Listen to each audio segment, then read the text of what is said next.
I cannot have a better combination than this as far as the panel is concerned. Suddenly my throat has gone a little sore. So that's the reason I was having this warm water. Kindly bear with me a little bit. Suddenly, in the last 15-20 minutes, something wrong has happened. But hopefully, I am audible. Hope I am audible. So this is not my original voice. Okay.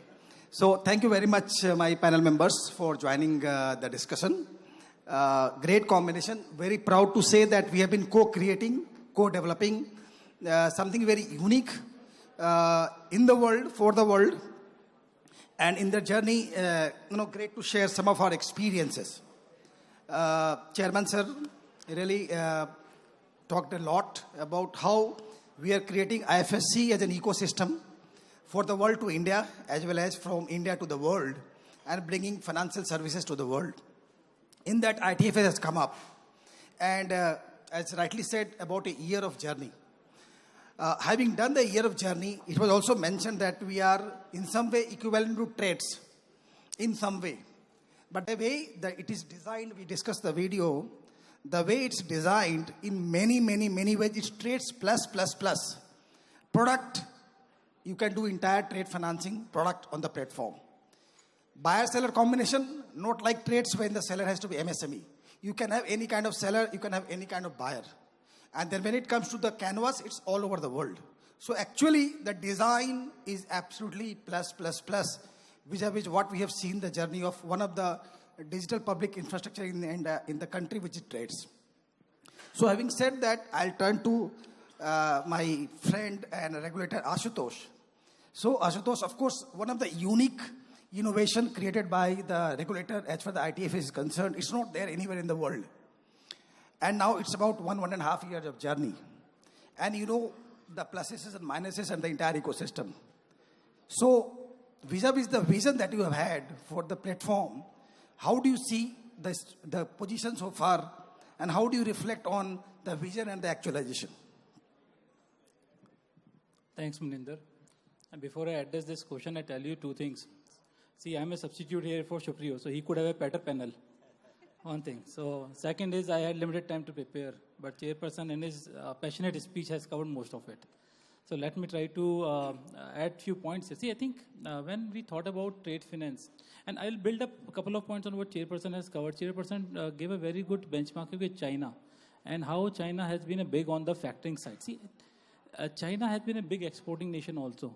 And typically factoring is linked to the open account transaction, which is typically done by where there is a repeat transaction and a lot of exports is happening between the country. Hence, now where India is focusing on the exports, I think we are at right time to tap into this opportunity of factoring in GIFT IFSC. But when we started with the project of ITFS, in our mind, idea was to bring the global capital flows at convenience to the door of MSMEs. That was certainly when we broad-based the regulation, it was more like this experiment has not been done anywhere. A lot of private trials had been made, but none in the regulatory format. So we thought that a regulatory structure should be put into place, which will give confidence to the global investors and bring those capital flows into India. What we brought out, you will find that there are some similarities with trades, and we realized over a period of time when we engage with the industry that we need to certainly deviate from some of those structures based on the inputs, and we brought out some enablers. So if you see in the volumes that chairperson talked about right now, it's 15, maybe around, when you think of trade finance in IFSC among the banks, while they have done $15 billion, but when you look at the ITFS platforms, total volume is still $80 million only, but it's spread about 2,000 transactions. And in March 2025, there were only 700 transactions. So it is picking up. The trend is picking up because initial 1.5 years actually went into iteration, understanding what needs to be done. And recently, if you follow the regulatory enablers that we provided, one, we said that, okay, you can have the trade credit insurers there. In time to come, we are contemplating whether we can also give the benefit of capital to those financiers when they use the insurance piece. But second enabler, we said that, okay, why stop at the invoice-based financing? Why you cannot do the portfolio-level financing, which is convenient for the financiers? And then we said that at the compliance level, at the structure level, we said it, okay, for faster settlement of this payment, we have come out with our PSP regulation, PSO regulations, and we have allowed the trade finance platforms to also take some additional licenses and become settler. So some steps have been taken as we speak right now. But these steps, it is still the green shoots that we are seeing on the ITFS platforms. What we need from here going forward, we need a lot of effort from the platform side also. I think we'll discuss during the panel further that what IFSC has done over the period is we have gone out of the country to reach out to the global financiers. And we have gone back into the country in tier 2 city, tier 1 cities, along with our partners, ITFS platforms also, to spread the awareness. So one thing we realized and we corrected is that we have not allowed that even non-resident financiers, they can come and participate on this platform.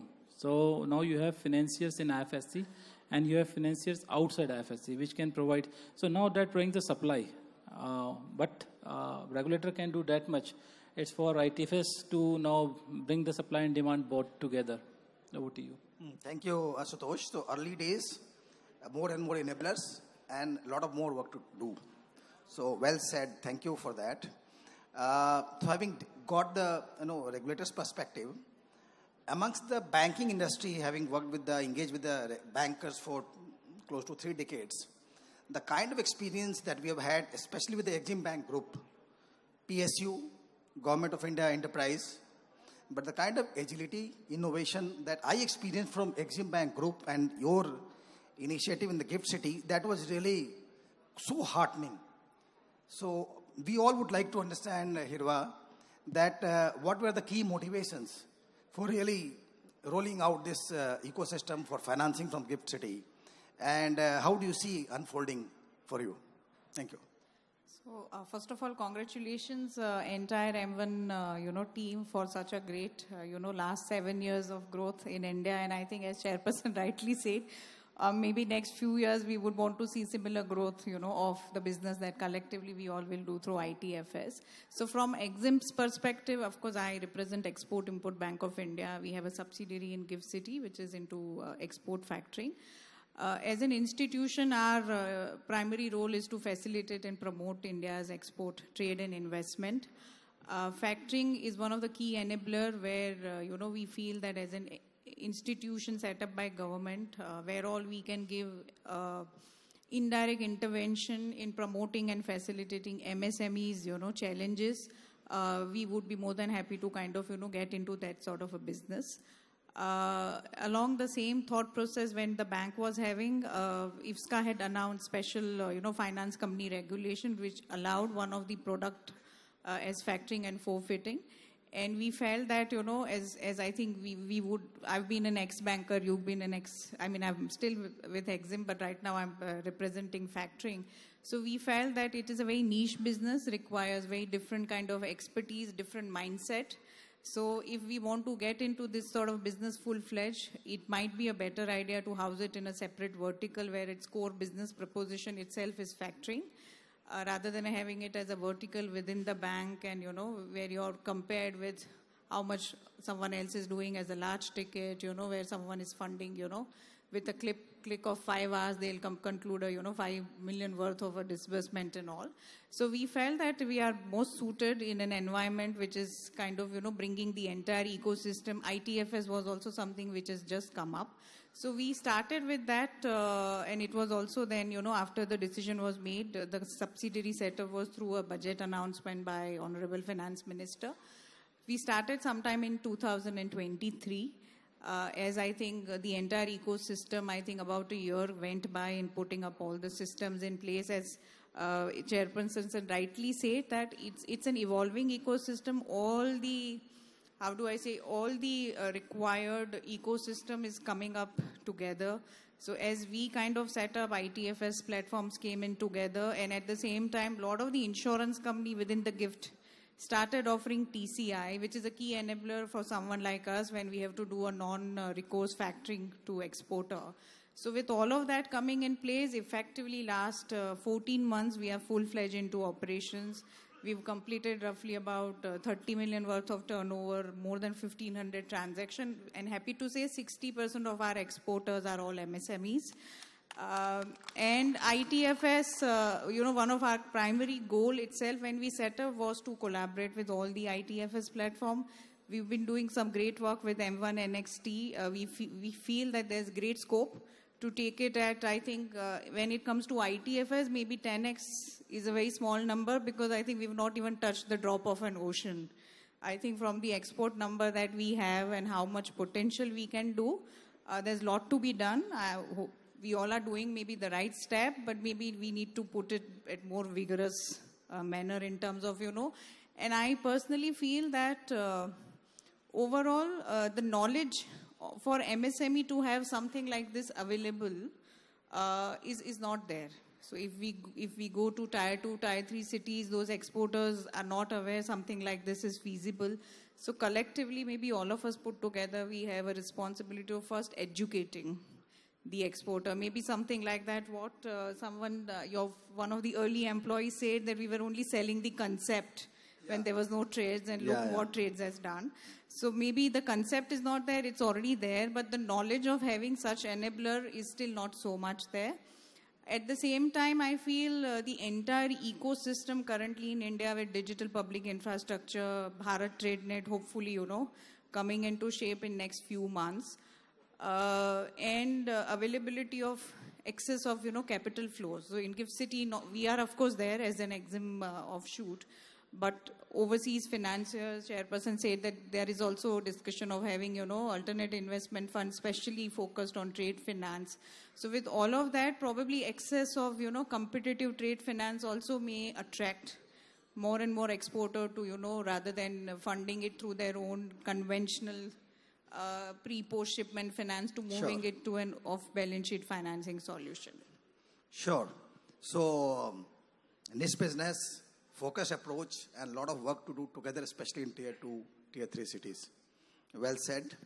Having got the financiers perspective, moving on to the corporate, and we have experienced that especially Surya Roshni, particularly with close to 15,000 crore of throughput going through the domestic and cross-border system, Vasumitra ji, we have seen that you have been quite proactive in exploring digital public infra, which Hirvaji mentioned, in the country, trades, then ITFS, that we are doing together. So how do you see these kind of digital public infra in the supply chain finance space, exciting corporate like, Surya Roshni, and what were the key motivations which helped you really explore some of the evolving technologies in this space? Yeah. So, about Surya Roshni, we are 53-year-old young and experienced company available in pan-India basis and representing our product in around 55 countries. We do roughly 1,000 crore of export, in which 950 crore comes from our steel pipe and roughly 50 crore comes from our lighting and durable category. So regarding this platform, I am thankful that before the compliance came for e-trade, we were associated with M1, and that credit goes to Munendra ji, and from our side, Mr. Vijay Gopal Gupta, who is from Surya Roshni's side. So they initiated and we associated, and it gives us a lot of comfort, mainly in COVID time, because we are having policy that come what may, we will pay timely. So that was the motivation point during COVID time, how to pay a payment to a worker and to a supplier on time. So this, by following that rule and by following this platform, we could manage and sustain. And then, of course, I can say proudly that we are loan-free company. And one of the major role comes or contribution comes from this platform, because we managed on our supplier side as well as on buyer side also. As far as export-related market is concerned, we have started availing this facility from your platform itself. But I have something to say. See, India is currently its presence is improving. The product, what we have, no one have in the world. We have a lot to offer to entire globe, but we have to manage. We don't need to compare with any one countries. We are we. So why to compare with any country? When we compare with someone, we bring us down. That is my philosophy. Second, if we really want to grow, then we should try how we can go extra mile. For example, currently we are doing a lot of import from China, from Russia. And government of Russia and government of India trying to export material, Indian product to Russia because of trade balance. But today, before coming to this event, I was with one of our Russian customer. Our export BU head was also with me. And she said literally that she's trying to open a bank account in Andheri at Mumbai, but no bank is ready to open an account. There may be so many stories, so many theories, so many regulations. But if we want to reach at that level, we have to be sort of facilitator and to find out the ways by which we can reach up to that level. And this is the time when opportunity is coming to us. It may or it will not happen again. So as all the bankers, regulators and other dignitaries are available, I will suggest and request, you have done a lot of comfort for business, for compliances. See, we are having UPI, that is world class. We are having DigiYatra, that is world class. But in business and particularly finance related, and specifically those countries which can be tapped by us, just some bigger country has placed some sanction on that country, we are not having any solution. So I will request with a lot of humbleness with all the bank authorities and even regulators are also that please provide some facilitation because this will change the image of our country for at least 2-3 generations. Great, sir. Great. So one point which came out is that why to compare? We set the benchmark. Very well said. And you also talked about some digital public infrastructure.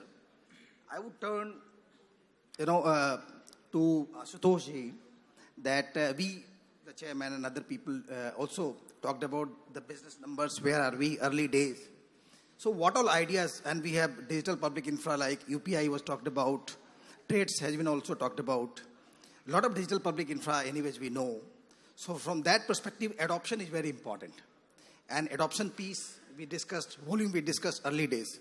What all ideas, some bullet points, Ashutosh, what all ideas come to your mind to see that we really enhance the adoption of an ecosystem like ITFS? I think he has rightly mentioned UPI. When we were discussing yesterday, I told him, can we make ITFS so efficient that it can become UPI of trade finance? An idea was... UPI of trade finance. Trade finance, right. It looks like a punch statement. Yeah. No, but idea is that can we make it so efficient, so easy, so friction-free? I think I saw whatever you have to do in ITFS, I think you have already done. I saw the presentation today. In the presentation, first thing you mentioned is you made it friction-free for the financiers. You have integrated with your ERP system so efficiently. Can you do that for ITFS? You have integrated with the corporate ERP so efficiently. But in this case, the corporates will be MSMEs. Can we have API-based integration with those corporates and make this easy? So these people cannot invest so much in technology, unlike the larger corporate. But if you can provide those API-based solution or find easier ways to... And third thing is, I don't know whether it's practical, but I'm just thinking that embedded finance is so common now. But can we think of that level? Think of making ITFS integrated into the corporate's world when they have their export journey. Can ITFS become the embedded finance solution to them? And then within, see I think one of the very common example that is set, and every Indian financiers in factoring ecosystem is also a member of that, is called FCI. What FCI has done? FCI has done, in my mind, 2 or 3 things. They have got 400 financiers on that platform all over the world. What they have done is standardization. Can ITFS achieve the standardization amongst themselves? And ITFS have to do that. Second thing is that what FCI has done, they have actually come together as a association. They have their own budget. What they are doing is they are going all over the world. They are bringing a thought leadership. ITFS platforms in IFSC and the factoring companies in IFSC have to come together and take the thought leadership to the world. Not outside, inside also. We have enabled, big enabler we have given to is, let the global financiers come on this. Why we cannot have that FCI equivalent of ITFS FCI in IFSC, which is having these 300, 400, 200 financiers, and they set the standardization. Get the people from Asia side. There are so many financiers on the Asia side.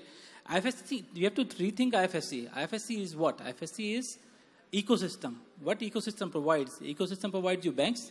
It provides you factoring company. It also provides you the funds. In the funds, we are finding so many other jurisdictions. There are so many funds. There are trade credit funds. Can the industry player come together? They can set up such a low threshold, low cost enabler has been provided by FSCA to set up these funds in IFSC. And so many, we have more than 300 funds which have come in last 2 years. I don't find many trade credit funds, but so many experts in India. Why we cannot have those trade credit funds? Why we cannot integrate all of these? See, it has to be ecosystem thing. We have to make friction free. We have to integrate. We have to standardize. Great. So ecosystem thing. So that's really great.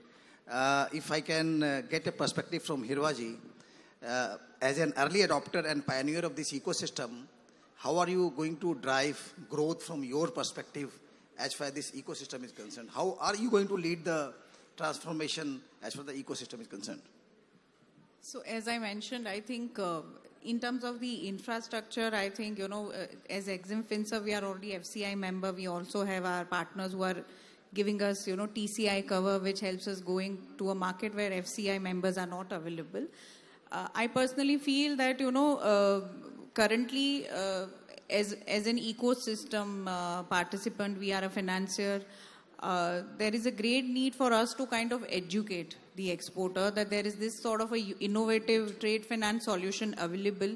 We have been talking to a lot of exporters, mid-size to even MSMEs. And the first thing they would want to know is that, like, you are a corporate, I will agree with you when you're dealing with money. But kitne mein padta hai, madam? So, kitne mein padta hai, madam is one thing, but how much stress-free it makes you. I mean, he's a debt-free company, but he still avails factoring because he knows the benefit. But at an MSME level, it's one person managing all the show. उसके लिए मतलब भाई ठीक है मेरा bank मुझे दे रहा है ना madam I am happy with my thing but at the same time we have to see now the global environment the world post pre covid was a very standardized world, Every day when I wake up, my life was more or less same. Sure. We have seen how much disruption, and on a daily basis, disruption has become an hourly basis disruption. The tariff is a challenge. We all have seen. Ek month chala gaya, dusra month chala gaya. Now those orders have stopped or reduced. Sure. Okay, so you as an exporter, you need to be agile. You need to be aware of where you need to go next, so that your business doesn't suffer. And when you go to the next country or a next buyer, there is a risk. There is a risk. So as a financier or as a ITFS or as whoever we are as a collective ecosystem, we need to educate them that you find your buyer. We are here to cover your risk. We are here to give you your, payment. We are here to do even collection for you. But at the same time, I'm not sure that they are aware of the other benefit, because for them, they think we are just like any other bank, which I feel we are not like any other bank. Correct. As a factoring company, there are multiple advantages. So we have had a lot of customers who are like him, debt-free or are not concerned about the financing cost. But as a policy in their company, they used to only give advance payment as a term. Sure. Or an LC as a term. But now when they want to expand the business because they see someone from Turkey offering them credit, someone from, Mexico offering them better term, are you willing to just do the same business or you want to increase? So when you want to increase, start offering them credit. You will still be covered by us. You will still receive 80-90% payment akin to an advance payment which you were earlier getting. But you are now able to do 2x business maybe with the customer. Absolutely. So I think collectively it's something as a financier we need to educate the benefit of factoring to the Indian, especially the small and medium enterprises, because they feel that we are just like any other financier. Luckily, I think we are hoping that with the export promotion mission, factoring is considered as one of the tool, and maybe we will also be eligible for an interest equalization. Otherwise, that was also one of the parameter that if I take rupee Interest post equalization, shipment, yeah, very मुझे तो important. Madam 2-3% subvention भी मिलता है, फिर आपका पैसा हम क्यों लेंगे? So I think it's a collective effort that will have to be pushed from all of us, and in terms of the market and in terms of penetration, immense opportunity. So we feel maybe Sure. next 2-3 years down the line, we may be able to do at least 2 to 3 times of business that we are doing right now. 2 to 3 times of the business that we are doing right now. I'm being warned for the timing. But having said that, finances perspective, regulatory perspective, co-development, co-creation that we are talking about. Vasumitra ji, if we can come to you, you have been one of the early adopters, pioneers of some of these technological infrastructure, especially for India Incorporated. What would be your message to the India INC, especially from the international trade perspective, you having experienced this, which will also bring that larger industry ecosystem to really grow this for greater India and greater world as far as the cross-border trade finance is concerned. Bullet points. So what I feel... Bullet points, sir. Yeah. Businessman or industry knows how to do business and they know how to collect money. Problem is only one. That payment cycle is got delayed. That is the problem. Otherwise, everyone is ready to take risk. Everyone is ready to take the business. Everyone is ready to get their payment by their own. Only problem is certain country, I may not like to mention their name, we got payment in 1 month also. Not only me, other companies also. So this is the payment cycle got delays. Sure. So India INC is ready to do business. They know how to do business. As long as we together grow this, payment pieces stitched together, then we are going to grow this to the next level. So thank you very much, my panel members. It's a great conversation.